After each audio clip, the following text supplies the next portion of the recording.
Good afternoon, class. This is going to be my persuasive speech about how smartphone addiction has affected society. So, anything in excess is a poison, said Theodore Levitt, and he is most definitely correct. As society, we have grown to be attached to our phones and to have a dependency on it. And although it might seem harmless, smartphone addiction has created now an extremely harmful environment, and it has created a lot of negative effects. And as we look down on our phones and as we see people around us filming videos, sending a message, or maybe just taking a picture, it is time to question this and how it has led us to smartphone dependency and what we can do about it as well. So in this speech, I will just cover the main topics of the hazardous effects that smartphone and the overuse has done to our psychological and physical health, as well as academic and work performance. We must stop the smartphone overuse because it keeps affecting our psychological health and physical health, as well as our smartphone and work performance. So to continue, as I mentioned, it harms our physical health. So to start off, according to an article, a Pew Research article titled Cell Phones and American Adults, approximately 72% of Americans owned a phone. And as a result, many have grown to have this kind of dependency to this small piece of technology we have in our pockets, which explains how we often rely on it for many simple things and everything. In fact, smartphone addictions cause problems in parts of the brain that are in charge for decision making, impulse control, and even emotional regulation. Also, according to an article on the social implications of children's smartphone addiction, the role of support networks in social engagement, the addiction to smartphones leads to stress, shyness, loneliness, anxiety, and even depression. Now, moving forward, not only does it affect your mental, physical health, but it also has gotten to the point where it has gotten to affect our physical health.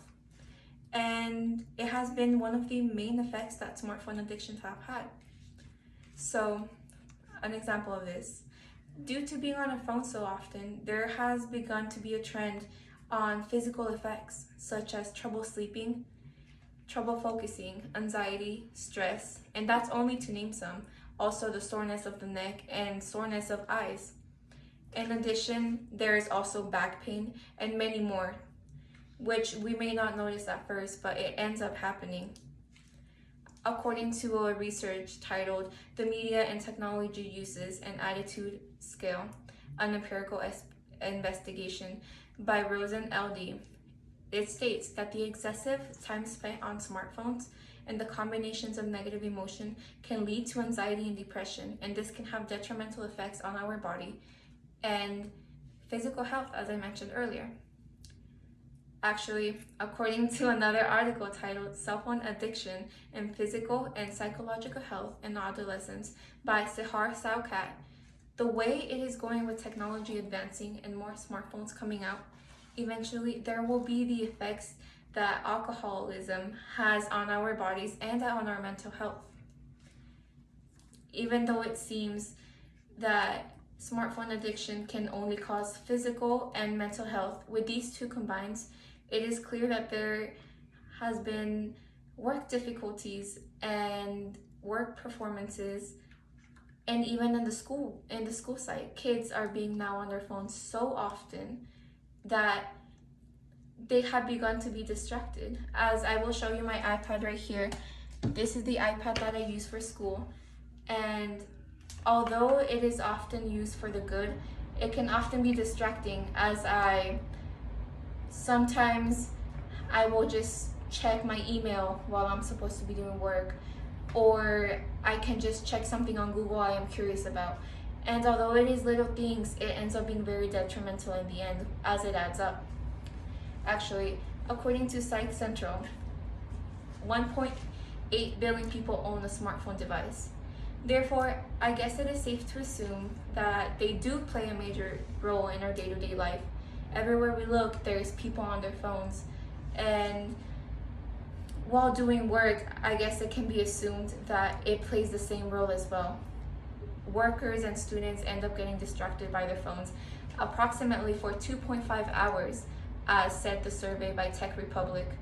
So it is safe to assume that it ends up making people have a type of policy for, as I mentioned earlier, since many people get distracted by their phones for approximately 2.5 hours, 47% of workplaces have enforced now a strict no phone policy because of this smartphone addiction that we are dealing with. So as I continue speaking about this, having a smartphone can be incredibly distracting, and knowing that someone can be texting, calling us, just makes the situation worse. To back this up with the research I have done, according to an article by Eric Dolan called "Just Having a Cell Phone in Your Possession Can Impact Your Learning," cell phones can impair attention and learning when not being used. So the cell phones will be in our pockets, and although they can be helpful, they cause the worsening of the performances, as I mentioned earlier in the beginning. For example, Cindy Goldrich, a teacher claimer, she claims that the presence of smartphones reduce cognitive capacity, and that the attention it takes not to check a phone causes a brain drain. So as we are sitting down in class, we begin to think, who is texting us? Who could be calling us? What is happening in our phone that we are not aware of? And this causes us to not focus on school, not focus on our workplace, and that is where we get the 2.5 hours I mentioned earlier in the beginning. So with that said, there is still a lot of action that can be taken so we do not fall into this bad cycle of dependency. But before that, I will just recapitulate what I have spoken about today earlier, my main 3 points. The detrimental effects iPhones have to our physical, mental health, as well as the role that it plays in our work and school life, can worsen. They are very detrimental, and the overuse of smartphones have led to stress, anxiety, sleep deprivation, and they often just make us very distracted. Therefore, this is why we should attempt to take a step back and connect more to the outside world rather than our smartphones. Although it might be difficult, it is not impossible, as a small change goes a long way. And this small device that we often have in our pockets can stop dictating us and telling us what to do. So thank you very much for listening to my speech. Have a nice day.